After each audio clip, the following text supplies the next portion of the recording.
The New York Times just dropped a bomb they didn't mean to drop.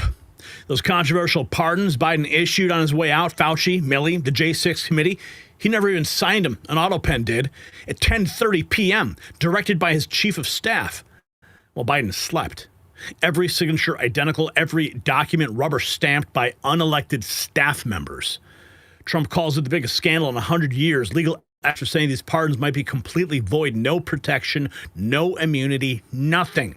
So think about what this means. If Biden didn't sign these pardons, what else didn't he sign? Executive orders, emergency declarations. Who's been running the country? And more importantly, who's about to face justice for their without their get out of jail free card? Keep watching. While Biden's staff wield presidential power with a rubber stamp, smart parents are teaching their kids how government really works. The Tuttle Twins magazine explains what schools won't, how the Constitution limits power, why checks and balances matter, and what happens when unelected bureaucrats run the show. Their stories about separation of powers and presidential authority, they hit different when Autopen scandals prove the system is broken. Kids learn through engaging comics why the founding fathers feared concentrated power and personal accountability. Subscribe for just $56 a year. That's nothing. Go to TuttleTwins.next, TuttleTwins.com/next. It's linked below. Teach your children to recognize tyranny before it's too late to stop it. Okay. The Autopen scandal is erupting, friends. It is not going away. New York Times dropping a bombshell over the weekend. President Trump in the Oval Office a few hours ago had this to say about the Autopen scandal. And I doubt he knew. Thank you, Mr. President. On a separate topic here, President Biden, of all people, spoke to the New York Times over the weekend. He did not speak to them on the record during his time in office at all, but he spoke to them recently. And he defended his use of the Autopen and said that he signed off on every decision. But at the same time, the Times reports that he did not individually approve each name for the categorical pardons that applied to large numbers of people. What are your take on that? Any new revelations from that? Well, I mean, you're talking about the Autopen. Look, the Autopen, I think, is maybe one of the biggest scandals that we've had in 50 to 100 years. This is a tremendous scandal. And I know the people on the other side of the, see that desk, that Resolute desk? Unfortunately, he used it before me. But, you know, we have our choice of 7 desks. They're all beautiful, but I chose the Resolute, and so did he, unfortunately. But the people on the other side of the Resolute desk, I know them. Lisa, the whole group, and they're no good. They're sick people. And I guarantee you he knew nothing about what he was signing. I guarantee it. So they're going to figure it out, and we'll see what happens. But to me, the Autopen, you know, you elected president. You know what the Autopen is supposed to do? Sign thousands of letters from young people that write. We get thousands of letters a week, Susie, right? Thousands. I mean, tens of thousands sometimes. I look at a room, there's a room where we have many, many people working, responding and sending letters back. That's what an Autopen's supposed to be. To write to a young 7-year-old boy that writes to the president and he wants to be president someday and he loves America. That's what the Autopen's supposed to be. It's not supposed to be for signing major legislation and all the things. No, the Autopen, and I doubt he knew. I doubt they even spoke to him about it. I think they had, it's called the freewheeling Autopen. Like, Biden was never for open borders. Biden was... Thank you, Mr. President. So there you have it. President Trump explaining the use of the Autopen itself. And here's a video. Donald Trump signing EOs on the right. Joe Biden signing EOs on the left. Look at that. And, of course, we have this animation that clearly shows, you've probably seen this 100 times already. Every outlet's played it, but it's clearly showing the different pardons that were signed by Joe Biden and how these signatures all look identical, absolutely identical. Now, the Autopen scandal is the biggest. I think now, okay, this is the guy. This is Mr. Autopen, Jeff Zients, apparently. His official 2023 portrait. Okay, here is Let's see. Roger Stone calling on AG Pambondi to charge Fauci for lying to Congress. Well, we already know how Pambondi's dropped the ball on one thing. Let's hope she doesn't drop the ball on this, but let's hear what Roger has to say. Charge. We also need a special prosecutor to investigate the origins of the COVID-19 vaccination. I call on the Attorney General to charge Anthony Fauci for lying to Congress. And when, in his legal defense, he argues that he cannot be charged because he has a preemptive pardon, the government can finally test the legality of the Autopen in which all of those documents should not be honored. Hell yeah, Roger. Roger hitting it right there. Charge Fauci. This is what I've been saying. Charge Fauci and then test the legality. It's been revealed that Joe Biden's J6 Select Committee pardons were signed by Autopen at the direction of an assistant, making them null and void, just like Fauci. Prosecute them and put them all through what they put innocent people through over a lie. No one is above law. These are your J6 characters. Cat Turd said, Autopen pardons equal null and void. Knowingly committed sedition and treason. Oversight Committee. Here they are 8 hours ago. Bombshell. New York Times quietly confirms Biden aides used the Autopen to issue executive orders without a clear sign he'd even approved them. This is exactly why we're investigating. We must know who's calling the shots in the West Wing. Here is the New York Times headline. Biden says he made the clemency decisions that were recorded with Autopen. Okay, continuing here. Rand Paul, 8 hours ago, says, I will reissue my criminal referral of Anthony Fauci to the Trump DOJ. Are you listening, Pam? Did you hear Roger? Are you listening to Rand Paul? He was quote tweeting libs of TikTok. Holy schlit. New York Times confirms Fauci's pardon was signed Autopen at the direction of an assistant. Now, this is a snippet of the article from the New York Times that's been circulating. At the January 19th meeting, which took place in the yellow oval room of the White House residence, Mr. Biden kept his aides until nearly 10 p.m. to talk through such decisions, according to people familiar with the matter. The emails show that an aide to Mr. Siskel sent a draft summary of Mr. Biden's decisions at that meeting to an assistant to Mr. Zients, copying Mr. Siskel at 10:03 p.m. The assistant forwarded it to Mr. Reed and Mr. Zients, asking for their approval, and then sent final version to Ms. Feldman, copying many meeting participant aides at 10:28 p.m. 3 minutes later, Mr. Zients hit reply all and wrote, I approve the use of the Autopen for the execution of all the following pardons. So there you have it. Mr. Zients hit reply all and approved the use of the Autopen. Doesn't the president have to approve the use of the Autopen? Let's check in with Lindell TV. What does that mean? On the Autopen story, which you were ahead of everyone. Now, let me just, you can see on the screen, Gabrielle Kushner, former White House staff. This, the reporter asking Gabrielle Kushner. Biden just himself stated that, explicitly, Gabby, that the Autopen was utilized for clemencies. What does that mean? That means that he perjured himself 110% because under the Constitution, that does not, pardons cannot be executed, clemencies cannot be executed with the Autopen. That is known, it's in fine print in writing. So for him to actually say that and put that on record is heinous. And it reminded me, actually, remember last time we had talked and Neera Tanden said, I don't know who told me. And then this New York Times article is saying who told her. Jeff Zients was one of the people, being the chief of staff, saying, yes, I authorize the Autopen to be utilized for these pardons/clemencies. Well, that he was in office the same time that Neera Tanden and then certainly through the duration of Stephanie Feldman. So those two have to answer. Well, actually, all three have to answer to all of that. So the ultimate part is this is clear guilt. The bigger question is whether or not the government actually does something about it. So this just kind of just bolsters the reporting in and of itself. And I know that GOP oversight, New York Times had said that GOP oversight with their investigation was looking at the archives. We've talked about this before. I mentioned that because all of the evidence is right there on the White House servers, and for those emails, for those that maintain between each administration.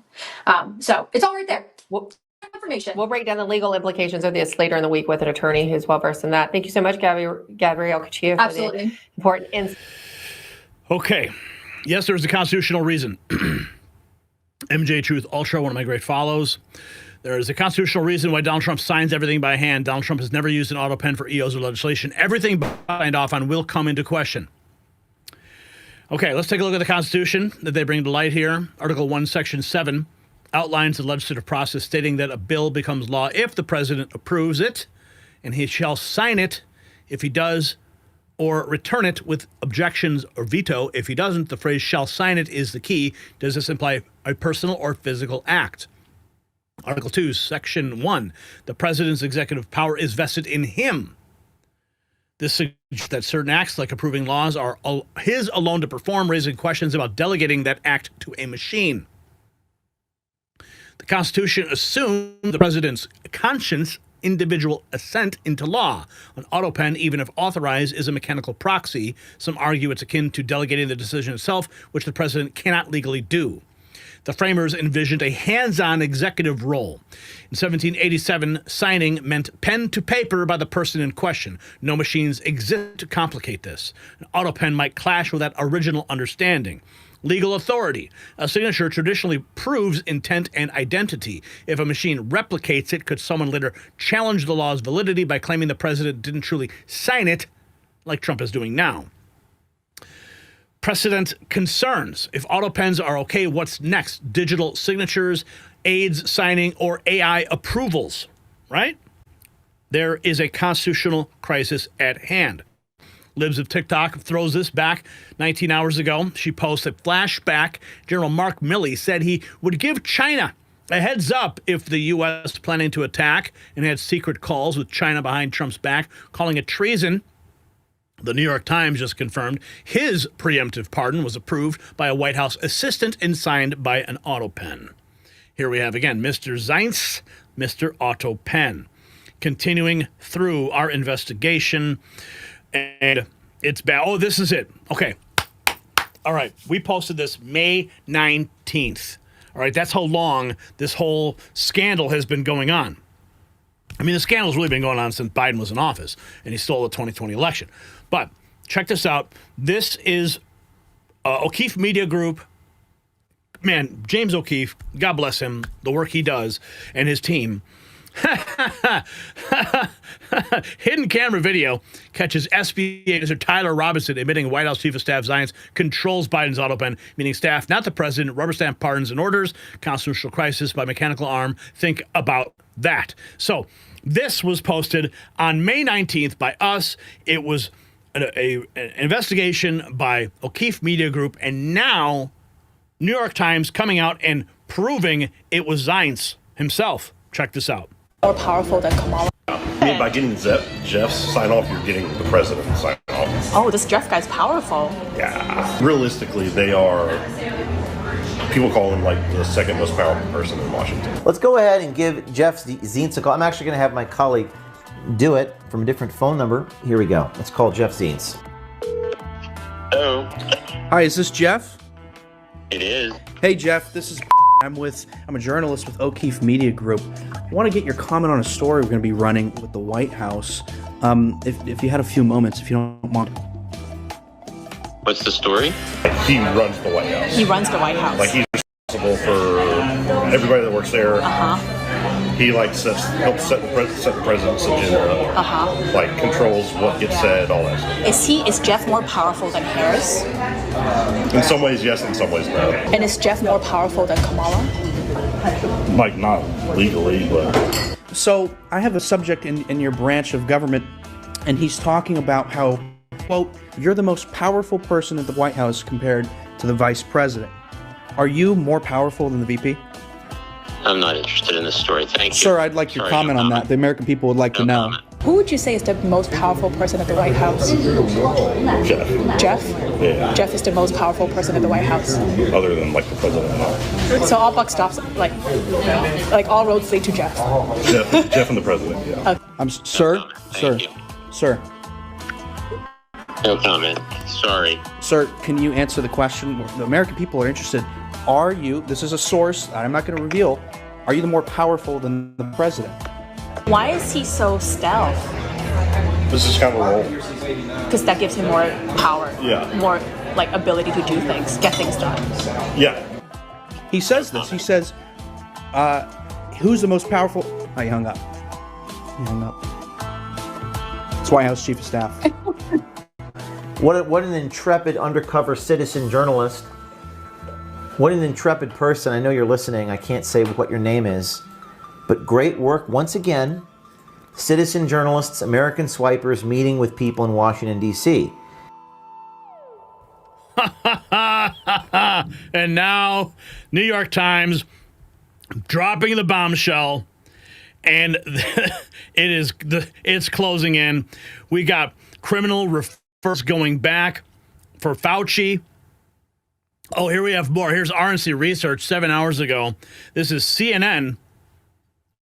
At the end of his, the New York Times spoke to former President Biden and published a story overnight on the use of Autopens for some of the commutations and pardons at the end of his term. And one of the things that was reported was that President Biden, while he approved of the commutations on classes of people, he didn't necessarily sign off every individual one directly. How important do you feel that is, and where do you think this issue goes now? John, I was just reading those reports this morning as well. My understanding is that, President Biden did look at these pardons, whether or not they came in classes of pardons, like these are people being pardoned because they had mandatory minimum sentences for certain drug offenses, and he didn't think that was appropriate, that they'd served their time well, as opposed to each individual one. I will have to take a look at that entire issue. The New York Times. Who was that? That was Senator Chris Van Hollen, the Democrat from Maryland, trying to explain it away. Oh, yeah, well, maybe there's just some batches of stuff, and, maybe we'll have to take a second look at it. I don't know, yeah, on CNN. Moving right along. We have some more here. Fox News alert. Let's take a listen. That former President Biden, that he had orally granted all the pardons and commutations issued at the end of his term, meaning he did not personally sign the official warrants for clemency. Biden told the Times that he did, in fact, make every single one of the clemency decisions himself, but says that the Autopen was used to sign the warrants since there were a lot of them. Now, according to the Times, Biden called Trump and Republicans liars for saying he was incapacitated and his aides used the Autopen without authorization. Alicia, I see you're shaking your head. Your response to this? Well, I have so many responses to this because we're supposed to believe this at this point. It's really hard to swallow that statement there, that he said that he made the decision on, quote, every single one, when we know from so much reporting that there was a limit to his time where people had access to him. So there were decisions that were made, quote unquote, after hours. We know that for a fact.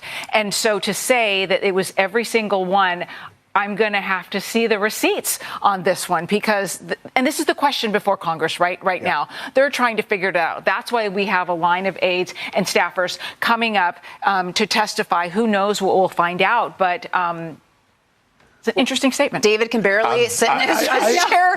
You guys aren't seeing this at home. He is literally dying to get in here, David. You're both on to something American people need to pay attention. Time, math.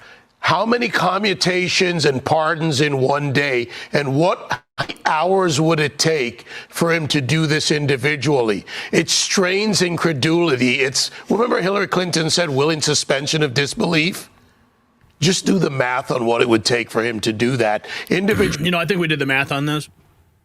He would have had to, it would take him like weeks to sign every single one of them. There were like thousands of them. Impossible for a human to do. So what? You got Zients that says, yeah, we got about 1,000 clemencies here we need you to sign. Yeah, Biden's like, when do we get my ice cream? Yeah, just go for it. Use Autopen. Right? When he couldn't cognitively get through more than a few hours a day of work.